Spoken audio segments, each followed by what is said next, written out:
Scabby Podcast.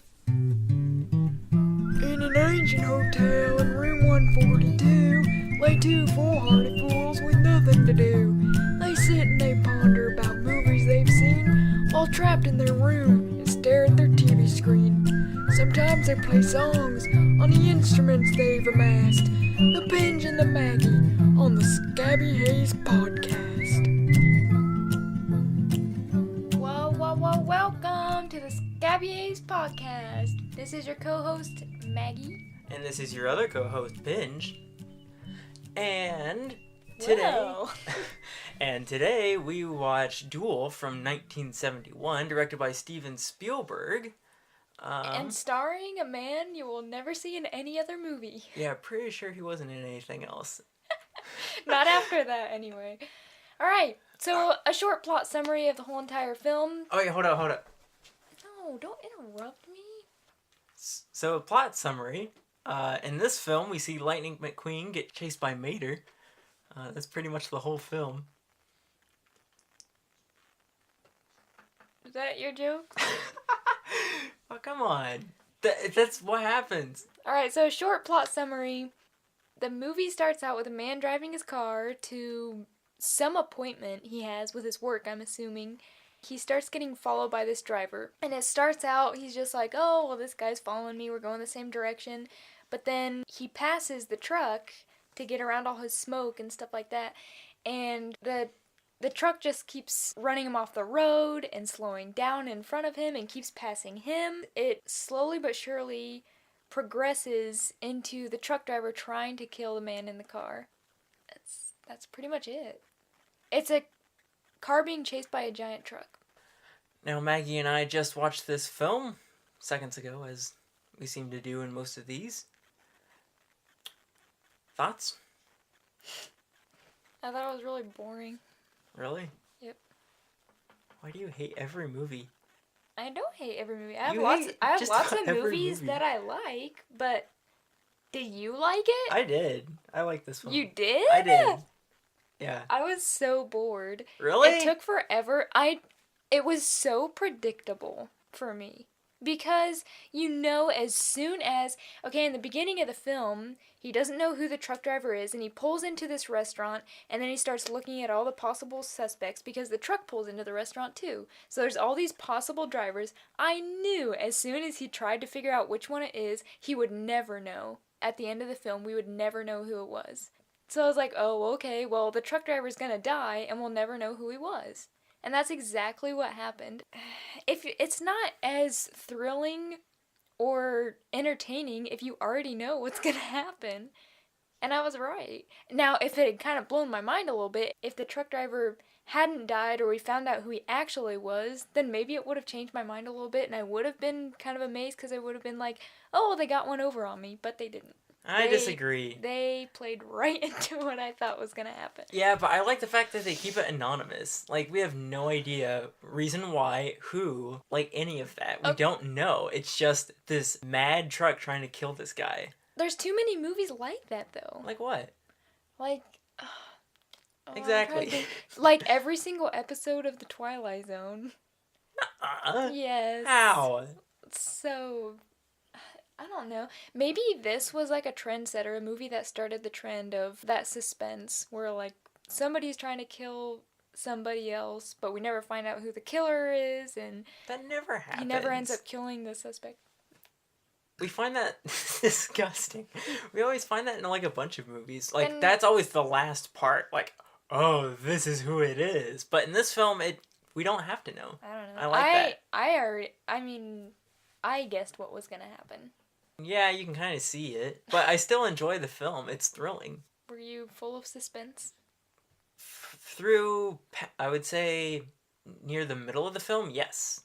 Like, beyond that point, I was definitely hooked. It was thrilling because I was like, man, I don't really want to see this guy die. Like, it's kind of a nightmarish situation. You can't get away from this thing. It's constantly chasing you. And I love how it, like, outsmarts him constantly. he'll stop and he'll wait, and then he pulls up a little bit, and there it is. Like, he'll try to go past it, but it pulls in front of him, and then it pulls back. There's just no escaping this thing. The only way to get rid of it is to kill it. And I really I like how much of a threat this is. You feel this thing's absolutely ready to kill him, and nothing's gonna hold it back. I love that. It's so cool. Yeah, I didn't think that. I thought, I knew what was gonna happen, but I already knew it in the beginning of the film when it takes forever to get into it, and you're like, what in the world is this movie about? Because it's a man driving in his car listening to the radio for the first half hour. It seems like, anyway. It's probably not. It's like the first 5 minutes. Okay, it seems like it though. And you're like, okay, well, it's already going to have to be really good in order to make up for the intro, because that was pretty bad. I was kind of hoping that it would become something a little bit more entertaining than it was, but it just didn't do it for me. Really? Yeah. Okay, I did feel a little bit of suspense. Really? It was a little bit at the edge of my seat on a few of them. A few of the times a truck trying to kill the driver. Yeah, but other than that, I mean, there was an extreme lack of plot, an extreme lack of sympathy with the characters. There's only one. He is like... That's not a bad impression, I'll give you that. It's laughable. It's like, really? Okay, well, yeah, truck driver just run him over. Cause What? No, I didn't want him to die, but I wouldn't have been sad if he had. Oh, this movie's like a nightmare for me. Can you imagine? Okay. I feel like if anyone, you should be terrified of this movie. Because when you drive, normally you're a pretty fast driver, I would say, and you pass someone, imagine if you can't get past them. That part where it's swerving in front of them. Yeah. Can you imagine that? Okay, if that was a real life scenario, I would be petrified. Yeah. And that's happening to our character. I guess. You don't really want to see him that happen to him. Because in most movies, we normally project ourselves into, the main character or into the story. And we think, oh, that's how we kind of feel emotion for the movie. We sympathize. In that predicament, that's what we would feel. I didn't feel that. Really? Yeah. I didn't feel like I could relate to him at all. Well, it is true. His character isn't much. But I like the fact that it gets right to the point. It's like, all right, we know what this movie is. It doesn't try to add filler. It doesn't try to add extra characters. And I like that. I appreciate that about the film. It's like, we don't have to have extra crap to make this a good movie. But they should have done that. What? What would you want? I don't know. Some side plot where he falls in love or something? No, definitely not. That would be terrible, see? Yeah, but that's not the only thing you can go to. Well, okay, what would you do to make this film better? I don't know. I mean, it's not a subject matter that I would even make into a movie. What? A car chase. A really, really long car chase. It's just not... I don't know. I love a good car chase, don't get me wrong. I love good car chases. I love char cases. Char case. I love char case.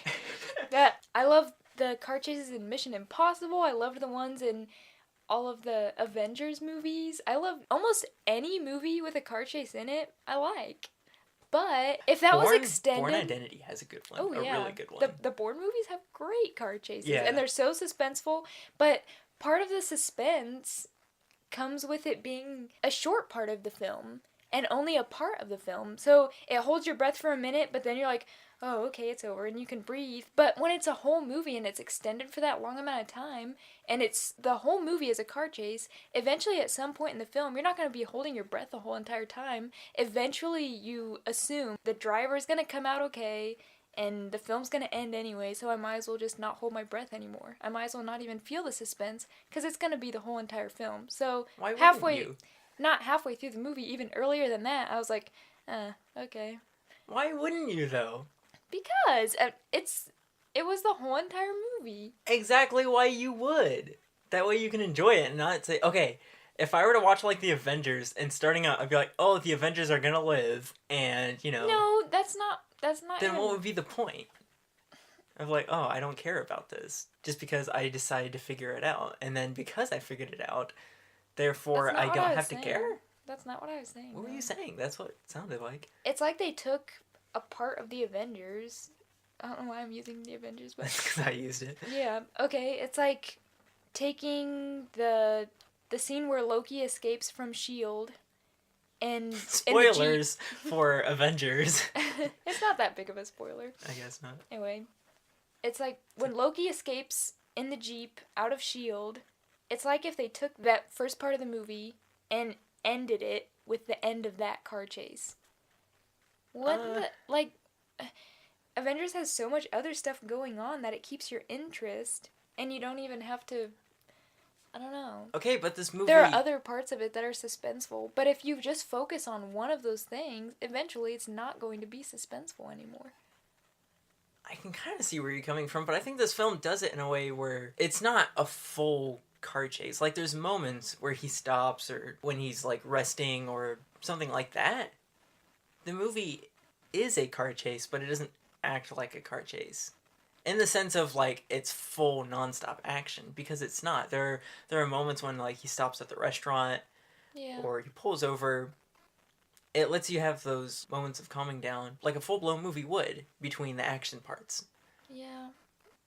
But you know, as soon as he leaves that restaurant, he's gonna get back in his car and the truck's gonna follow him. Yeah, and he knows that too, and I like that. Yeah. This is a smart main character. He doesn't make dumb decisions. He doesn't if I drive off this cliff, maybe he'll die too, along with me, or some, That's true. like, oh, I must sacrifice myself to destroy this thing. Yeah, that's true. Or that would be horrible. Yeah, he's a Okay. smart main character, and I really like that. Okay. The movie respects the viewer in the sense of, like, paying attention. Like, if you're paying attention, you're going to be rewarded in this film. Like, I love the little, in the beginning part, in the mirrors. I love the cinematography in this film, actually. But, like, in the rearview mirror, you can see, like, the truck slowing down or coming closer. Yeah. And that's just, like, a little part. There's just, like, little things in the movie that I really like about that. Where if you just look in the corner or something, you can tell kind of what's coming next. Right. But it doesn't spoil it. Also, can we just talk a little bit about the fact that the sound effects of the truck falling off the cliff was used in Jaws? What? Yeah, it was. How? They took a clip of that movie and put it where Brody blows up the shark, and then the shark is like falling into the depths of the sea, where it shows its carcass like sinking to the bottom of the sea. You hear that little... Is it this... It's this... Did they use it from this movie, or... Yeah. Oh, really? Yeah. Like, that's an actual fact. You're not making this up? Okay, I watched a documentary about it, and that's what I heard in the documentary. Okay. So, oh, wow. I don't remember the name of it or who it was by or anything. It was just a short little video that I watched. I think it was, I don't know if it was John Williams or if it was Steven Spielberg that wanted to incorporate both movies and kind of, I don't know, make a connection there. They do have... I don't know why. They do have, like, a, I guess, similar monster of, like, this kind of unstoppable thing that the only way to stop it is to be destroyed. Yeah, that's true. And, okay, I think... Steven Spielberg does that well. Steven Spielberg did an extremely good job with Jaws, and I don't know why. Here's what I don't understand. I enjoyed Jaws, like, a lot. It's, like, one of my favorite movies, but I didn't like this one. But it is kind of the same concept. A little bit. It's the same beast throughout the whole movie, trying to eat people, basically. The truck's trying to kill the driver. That's pretty much the whole entire movie. And then, at the end, they stop it. The beasts die. Yeah. Yeah. But, so I'm not entirely sure. I think I really like Jaws because of the characters. And the story of it. You get to see glimpses of the shark. The music plays a huge part in it, because every time you hear the famous notes, something bad's gonna happen. The shark's gonna attack somebody. Yeah. But I just didn't do it for this. It didn't do it for me for this movie. I don't know why. I like the soundtrack in this film. Not, like, separately, but I like it how it's integrated into the film. A lot of this movie is silent, and I like how we get to hear, like, the emptiness. And that you really get the feel of, like, he's just in this desert, and that it's really just him in this truck that's out there. I don't know. Yeah, that's true. But I did get very annoyed with the constant truck horn. That was kind of annoying after a while. Like, burr, burr, burr. Like, okay, the truck has a horn. The train has a horn. But, I don't know. Okay, another thing about this movie is it has certain parts that don't have anything to do with the film. So the whole entire conversation when he stopped at a gas station and called his wife, that could have been completely eliminated from the movie. It didn't add anything to it. I wouldn't necessarily agree with that. It makes the main character feel lifelike. Like, he's not just a character. He's not just the main character. He's, like, actually a person. He's got a family, you know, he's going to this appointment. He's just going on his regular daily life when this thing happens. This truck starts chasing him. It's just the situation that this normal guy is stuck in, and he has to figure out how to stop it. Yep, okay, but then he stops at another gas station, and it's filled with, like, rattlesnake cages, and coyotes, and lizards, and tarantulas. What does that have to do with anything? It's like they thought, alright, well, we'll make these cages on this gas station filled with dangerous creatures, so when the truck crashes into them, the main character might get bit by a snake. And then it'll be even scarier because a snake will be out in the open. I really liked that scene, though. That was really? That was an intense scene for me. To where you see him like in the phone booth and then the truck just starts driving straight towards him. It's intense. It was suspenseful because it was the man outside of his vehicle, so without any protection, he was just out there in the middle of nowhere. And so it's just the man and the truck gunning him down. But the snakes in the cages didn't have anything to do with it, and it could have been completely avoided. I mean, it could have been anything. It's a pretty minor thing in the film, though. It was pointless. Completely pointless. I guess. I don't know. Maybe they could have just been driving around and then saw this place, and they were like, oh, let's use this. Maybe. That's could would have been. This, okay, let me tell you this interesting little fact about this film. This was a TV film. Oh, it was? It wasn't released in theaters. Really? Yeah, it was put on TV, so it had a small budget. And this is like one of Spielberg's early films before Jaws. So, like, a tight budget, but you can't tell it at all. Like, it felt like a major production. That's true, it did. Mm-hmm. So, is this kind of what got Spielberg's foot in the door? Like, did it get him a little bit of fame, or was it just one of his earlier... I'm not entirely sure, but I could see why. Here's an interview with Steven Spielberg about Duel. I shot much of this with 5 cameras that included a camera mounted inside the picture car, as well as mounted cameras on the blind side of the red car in the truck. Man. I mean, it's pretty good if you only have, like, 5. Yeah. I want to say, this film's, like, cinematography is fantastic. For such a small budget, you can't tell at all. Like, it's so creative. It looks really good. This says that he cut 50% of the dialogue out of the script. Oh, man. And that's cool. He said, it told me that this was going to be my first silent movie. And evidently he was a huge fan of, like, the silent movie era. Oh, and really? Stuff like that. So that's cool. He felt like the movie could carry its own without dialogue. It does. I feel it does. Listen to this quote. Duel is basically Jaws on land. I mean, he's not wrong, but I guess Jaws would be Duel in water, since this film came first. That's true. But Jaws is better. So it's not. He directed Duel so he could make Jaws the amazingness that it was. No. He had to have a rough draft. And it was rough. Oh, come on. This film's good. Taking from what I said earlier, the interviewer says, I'm going to ask about urban myths. Is it true that when the truck goes over the cliff, it's also the sound at the end of Jaws when the shark's carcass is falling to the bottom of the ocean? Spielberg. Not only is it a similar sound, it is the same sound. I asked the sound effects editor on Jaws to go into the library and put the death rattle of the truck of Duel and put it underwater with the shark, and he did. Okay, then you know what? So it was Spielberg's idea. Ah. He like, hey, take that movie that I directed and put it in this movie that I directed. That way people can see Jaws. They say, hey, that dude did this movie. And then I'm famous. It was more like, hey, that film I made was so good, I'm gonna use it twice in my not so good movie. Why you sound like Walton Goggins? Excuse me? Not so good. Okay. This film is better than Jaws. What? Okay, it takes the concept. Nobody else will agree with you. That Nobody else will agree with you. I doubt that's true. I don't. Jaws is better. Okay, you one listener. I have noticed you listening weekly, coming out. If he listens to it all the way through. Yeah. Ask, do you have Twitter up yet? No. Oh my word. Get to that already.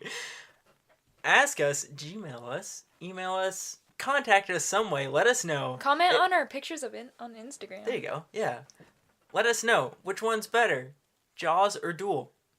Yes, and please give your honest opinion. I won't be mad if you say Duel is better than Jaws. I'll just hate you forever.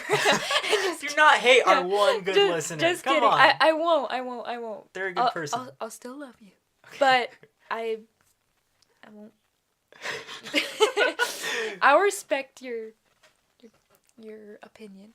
Oh, good. I just happen to think that Jaws is an amazing movie, and it's way better than Duel. It's not. This, I like how, even though it's a simple concept, like, as you said, it's a car chase, essentially, in its basic form, but it's fleshed out, like, very well. Like, it's got great timing. Like, you start off with, like, a very slow beginning. Very.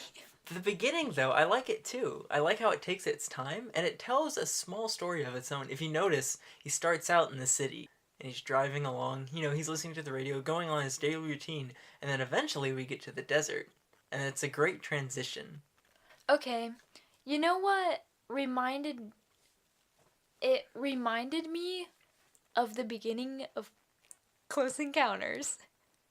How slow it started out, and when I started watching Duel, I was thinking in the back of my mind, this is going to have a very slow beginning, it's gonna build up at the end, and then the end will be super predictable, and it'll come to nothing, and I'll be like, eh.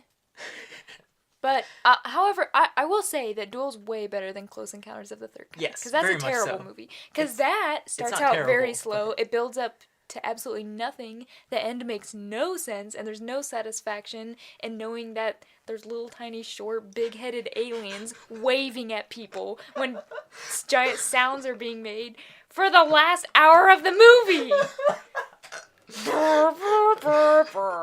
I wanted to kill myself.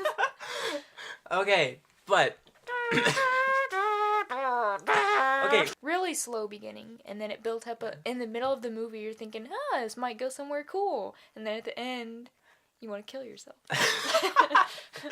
Okay, but Duel has a much better ending. This is a satisfactory ending. We finally get to see the truck crash, and it's, his car's on fire, and he finally finishes it. This is it. I did like... And it ends right on that note. It doesn't, continue on or drag out. It cuts, right where it should. Yeah. I did like the truck crashing at the end. Oh, yeah. That was kind of satisfying. Awesome. It was like, die, you rusted piece of crap. Yeah.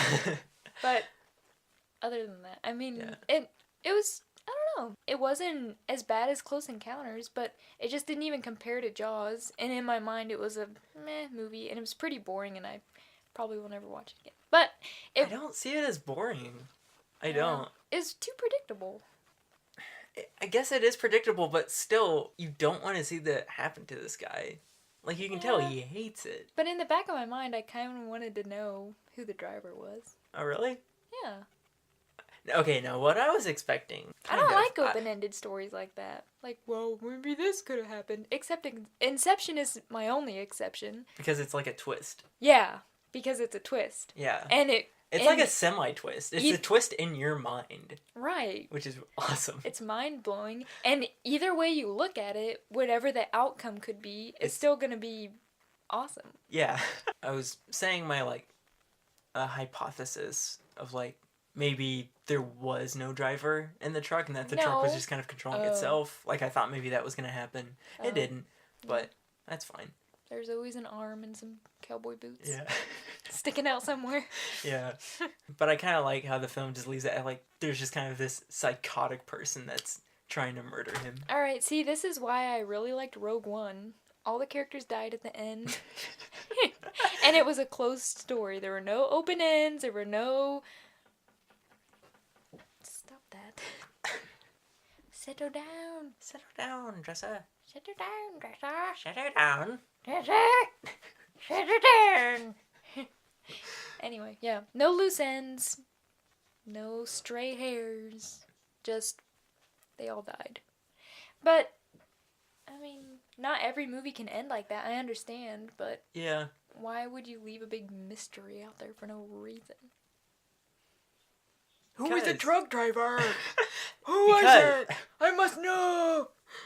What if there are people that watch that movie, they live the whole rest of their life trying to figure out who the truck driver was after they watch it? They're like, I must know who it was. Some they movies... try to get in contact with Spielberg. Who was it? Okay, and then they died, and their life was meaningless. Okay, but I feel some movies are better with an ambiguous ending. This one wasn't. Like Inception would nowhere near be as good if you knew the ending. It still would have been a good movie. It still would have been good. The ending made it better, though. I agree on that, but like it's so much better ambiguous. I guess in this movie we don't really need to know. Yeah, it like, still satisfies. Yeah, you. what would it add? What would it add to know who it is? Right. It adds more to not know. Yeah.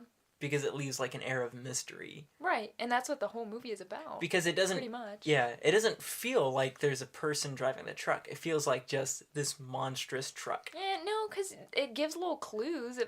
Well, yeah. There's the arm sticking out of the window, like, whose arm is that? Yeah, there's but a cowboy boot, and then the people in the cafeteria or whatever have cowboy boots. You're like, oh, which one is it? That's true. But that's more of like for him. That's more for the character. I don't know, I felt that way. At the end, I wanted to know who the truck driver was. Even though if it showed his face, it wouldn't have. Yeah, it wouldn't have mattered. I would have been like, "Oh, that's Mark Wahlberg! Wow,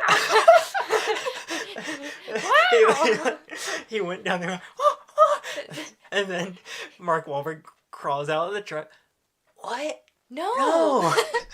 What? And No. he gives this last breath and dies. The car driver. You tried to kill me.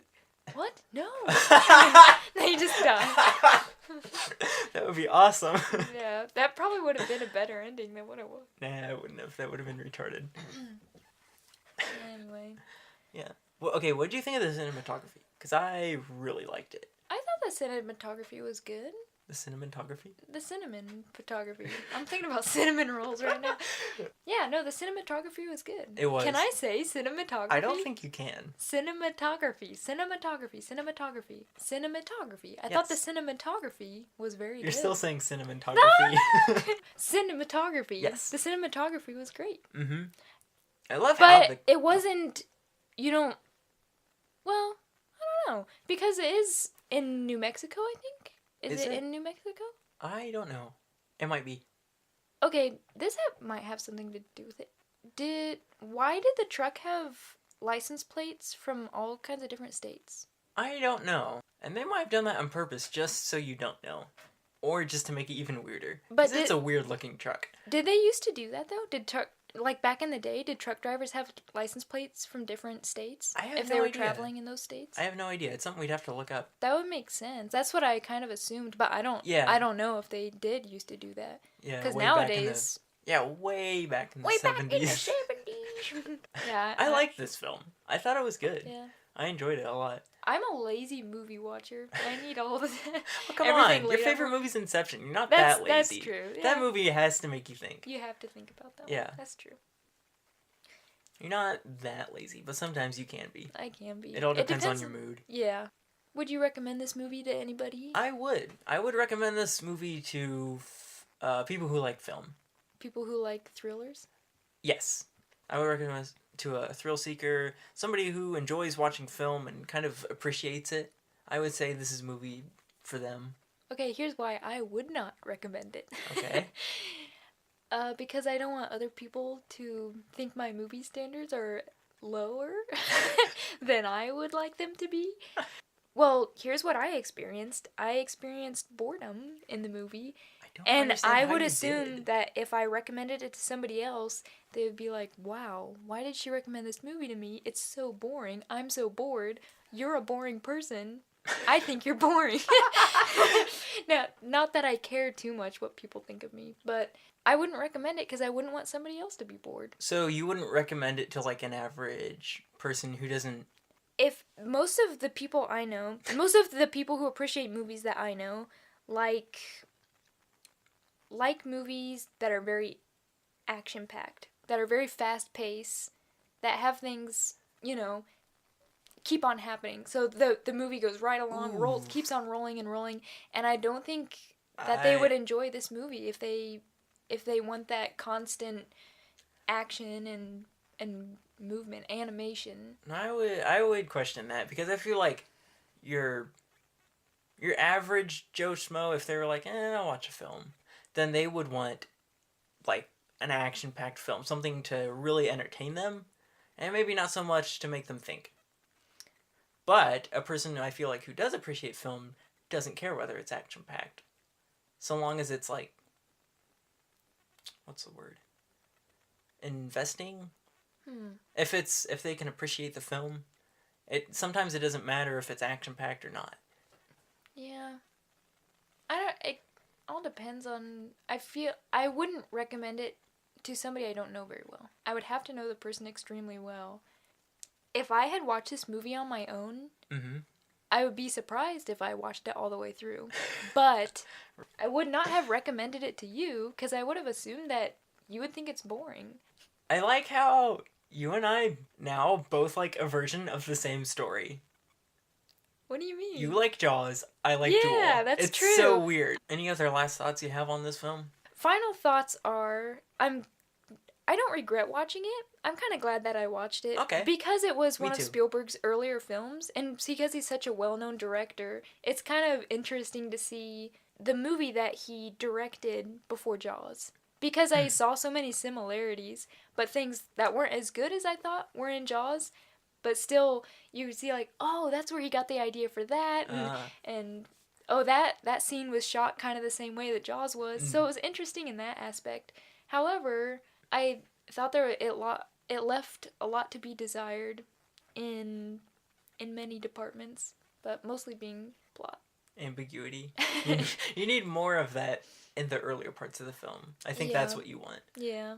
Because, like you said, you kind of took a step beyond what the film asked you to, and you said, okay, I know that he is going to live through this, and that the truck's going to explode. Right. Therefore, the rest is kind of neutral for me. It doesn't really matter. And if it had not happened that way, it would have changed my mind about the movie. Probably. But I feel like it wouldn't be a satisfying ending, though, at that point. If I knew what was going to happen? If you didn't know. Oh. Because what we got was pretty cool. It gave you the sound effect for Jaws. Yeah, that's You can't true. complain Yeah, that much. no, I can't complain that much about the truck crashing. That was pretty cool. Your final thoughts? My final thoughts. I like this film probably more than I thought I would. I did, I guess, predict it. But I was able to, like, turn my mind off and be like, okay, but how do we get to that point? Like, what is really going to be the finishing thing? Because we know the truck's going to stop or something like that. But the lead up to it, I feel, is done well. The simplicity of the movie is great. This is a movie I feel doesn't need that much complexity. Yeah, it's not complex at all. It's well written, well directed. The cinematography is fantastic. I feel it's probably the biggest thing that stands out to me in this film. The soundtrack knows when to stay in and when to stay away. I feel it's just a really good movie overall. You heard it here first. Yes, two differing opinions about the same film. Go see Duel. Go see Duel. And I'm recommending it to you, even though I just said I wouldn't recommend it. But go watch it anyway, because if you're like me, then you won't regret it after you're done watching it, but you might not recommend it to anybody else. I do recommend it for at least one watch to people, because I feel like it is a satisfying movie overall. Cool Go stuff. Check us out on iTunes. Finally, iTunes. Woo! We're up, baby. Yes. After weeks and weeks of struggling trying to get the podcast up, we finally got it up. Check us out on our social medias. Instagram, Twitter, hopefully soon. I will get it up, I promise. YouTube. What else do we have? We have Podbean. TuneIn. We're on Podbean. And we're on Spotify. Yeah, Spotify. Tune in next week for another thrilling adventure with Scabby Hayze. music for you next week with no preparation. And yeah, I guess that's it. That's it. Yep. See you folks next week. That's all, folks.